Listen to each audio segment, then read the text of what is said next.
اور chief election commissioner Azad Kashmir سردار عبدالرشید سلہریہ نے کہا ہے کہ آزاد کشمیر کے انتخابات مجموعی طور پر پرامن رہے۔ پریس کانفرنس میں ان کا کہنا تھا کہ چند مقامات سے شکایات موصول ہوئیں، ان پر رپورٹ طلب کر لی ہے۔ جہاں جہاں خلاف ورزیاں ہوئی ہیں وہاں بعض جگہوں پر FIR درج کی گئی ہیں، جبکہ بعض مقامات پر ملازمین معطل کیے گئے ہیں۔ انتخابات صاف شفاف بنانے کے لیے الیکشن کمیشن پاکستان کی معاونت حاصل کر رہی۔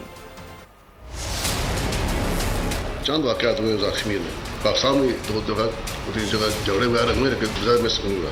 حالیہ انتخابات کے دوران چند تاریخ شکایات موصول ہوئی ہیں خلاف ورزیوں کے سلسلے میں۔